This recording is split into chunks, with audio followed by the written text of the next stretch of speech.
South Africa, and a very warm welcome to you. This is Afternoon Express. My name is Balisa Dembe, and I hope you are ready for our very special Tuesday cook-along edition. Now, joining us today, not only is our darling resident chef, the taste master herself, Udumi, Chef Chumi. How you doing, girl? I am doing so well. It feels good to be back in the kitchen with everybody. It is the festive season, so I'm actually quite excited for this cook-along today. Absolutely. Not only are we being joined by Udumi, but we're also being joined by foodie Sadika, Fakir, and her darling husband, Herman.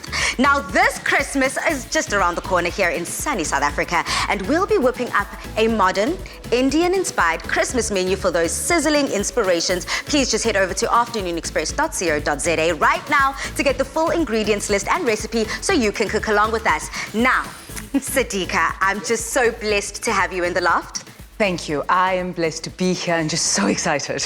Absolutely. I mean, we saw you whipping it up with Udumi all the way in Johannesburg, and I had such FOMO. I wanted to be there. We decided to invite you and your husband so we can make some Indian-inspired Christmas stuff here in Afternoon Express's loft. So, what's on the menu? So you often don't associate Indian with Christmas, but Indian food is all about bringing people together and sharing moments. So on the menu today, because I have food FOMO, I decided that we must do a lot of things because my table must be full.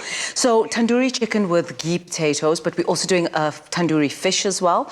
But what we're also going to do to accompany that is a matar pulao, so a pea fried rice, which is absolutely fantastic as an accompaniment, some roti, and ultimately the accompaniments that make it really awesome is the raita, which is a yogurt and cucumber relish, and a watermelon and mint chili salad. Now that sounds like something I am all about in the kitchen. Now I'm excited to get started. Herman, do you love it? Out of 10, I think it's safe to say, what would you rate your wife's cooking?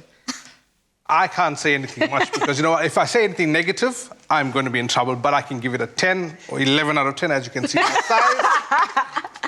But I love her food.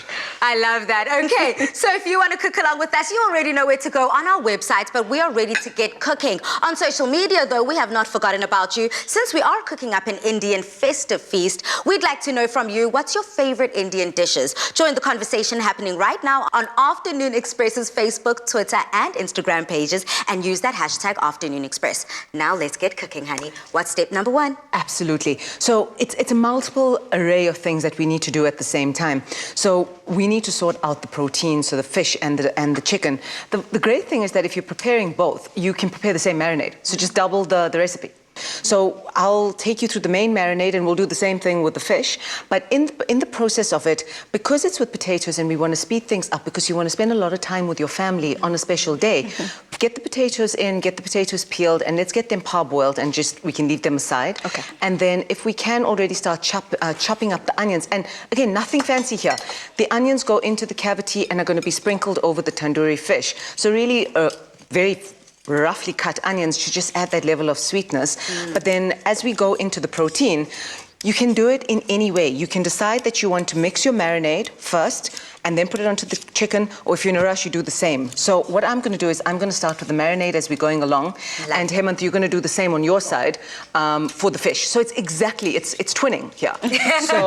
So the first thing you're going to do is you're going to plop your double cream yogurt. Make it double cream, nothing low fat. Nothing low fat for Christmas, More please. decadence. More decadence. There's never too much in Indian food because there's ghee in this thing. There's double cream, there's saffron. Yeah. So I think the biggest thing is, let's talk about the ingredients. There's your double cream yogurt, which you plop into your bowl. Okay. There's no major technique about this. You start getting your spices in, and this is the fantastic thing. And I think there's a perception that Indian food's difficult. You can get lots of one pot and one dish. I think, Sadika, that it's just because there's so many layers when it comes to the flavor. As soon as that Indian food touches the tongue, the flavors just ignite all those taste buds. So that's why I think a lot of people get overwhelmed and feel like maybe I'm just not enough when it comes to this dish, and I'm not. Yeah. Absolutely, and I agree. It's the layering of spices. So I mean, look, let's look at this marinade. We plop our chili powder in, and that's about, and again, you're the master of your own heat, like I keep on saying. So all Indian food need not be hot. You can choose it. So if you want extra chili powder, put it in. If you want extra green chili, put it in. So I'm going to plop the chili powder in, and it's layering spices, as you can see. So we're layering with dry spices. The turmeric, which is the orange powder. If you have nice nails, do not touch this thing. Everything will be yellow. You will be properly yellow. So that is why I don't do my nails. That's the funniest thing. Yeah. For the very reason I work with so much of turmeric. Yeah.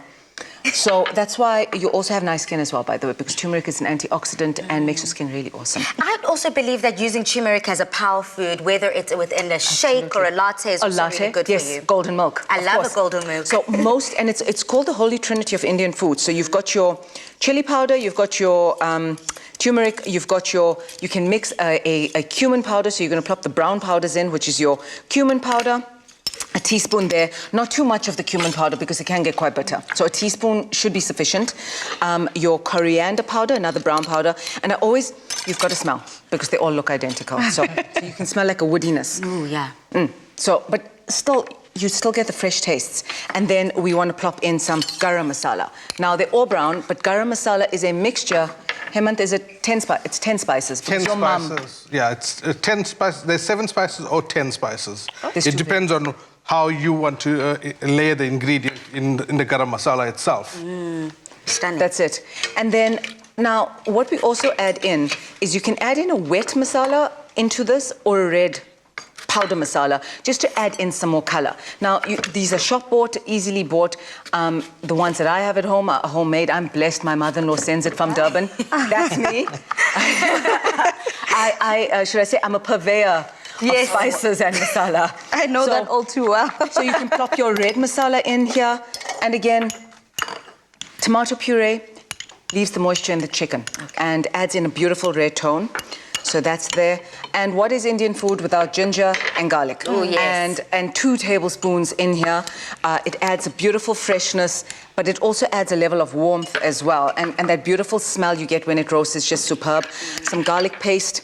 And again, it could be fresh, it could be shop bought. What we're also going to do is add in some sugar. And I know you're probably going to laugh. The sugar adds in sweetness because the puree is quite sour. So you need to balance spices at any given time, and the spices could be quite bitter. So this is why we add in the And the sugar. same thing used to happen, you know, growing up, born and raised in Durban, I used to love my Indian dishes and Indian curries. But also growing up, I did not have such a strong palate, so I couldn't take all the heat. My mom would add some sugar, add that sugar in there. That's it. Or if maybe we felt that the tomato isn't cooked out fully, to counteract that bitterness, you add sugar. 100% right.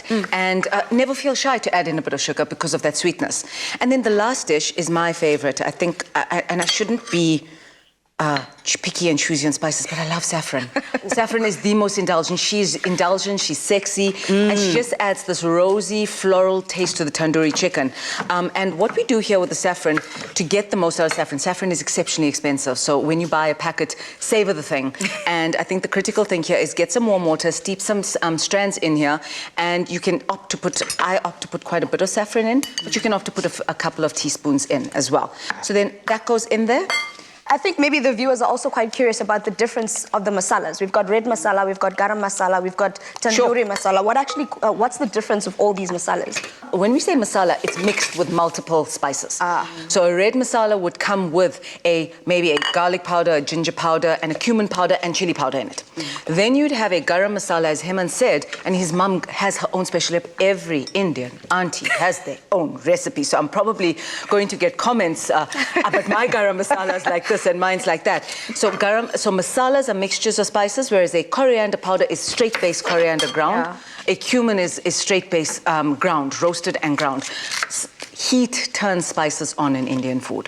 And so most of the spices are definitely roasted either on the stovetop or in the oven. Interesting. Beautiful. So then you're just going to mix this up, and we have then our marinade done. I which love is that. Fantastic. Whilst we're on that stage, on that marinade, whilst it's put together, Yes. I mean, I don't know how Herman is doing over there. He was very open at the fact that he is cooking along just as well, as much as the rest of South Africa is also learning in this masterclass. How many tips and tricks are you picking up, or is this a standard in the household? Well, I'm picking up the tricks because I normally don't spend time in the kitchen. I pervade the goods and the ingredients, and I just hand it over because, you know, most Indian men, we are known to just hand over and walk away.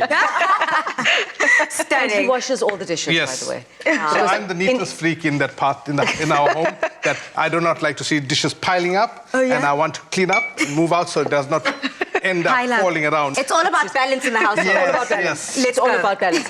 So then, now that the marinade's done, what you can also opt to do to add in another level of sweetness is take an onion and puree it with some green chili. But again, master of your own heat. So you decide how you want to do it. And the marinade just gets thicker. Now, the cool thing, if you're planning your Christmas lunch or Christmas dinner, do this the night before. Yes. So get your marinade in, and Hemant, on your side, you're going to take your marinade and plop it over the fish. Yes. Okay, you've already patted dried your protein. Ensure that you do pat it dry quite well, because we ideally want to get as much moisture out so this marinade sticks on quite nicely. This is where you get dirty. So get your hands in there, and I think that that's the critical thing, because you really want to get it into, you want to get this marinade into everything, whether it's the fish, and again, you're tapping it over the fish, using your hands, and I guess that this is such an awesome dish, because you could potentially also cook it half in the oven, and if you're having a braai, get it onto the braai. We are about to put the finishing touches on the second half of this recipe. So while Stumi dries up those tears of joy and we continue to cook, please just head over to our Afternoon Express website to get the full ingredients list and recipe to be cooking along with us. Now on social media, since in the loft we're cooking up an Indian festive feast, we'd like to know from you, what is your favorite Indian-inspired dish? Please join the conversation happening right now on the Afternoon Express Facebook, Twitter and Instagram page, and use our hashtag Afternoon Express in all of your comments. See you after these. I'll go. Lawana music. Oh, he's back. Move way. Clover Fresh Milk. Made with love by Clover.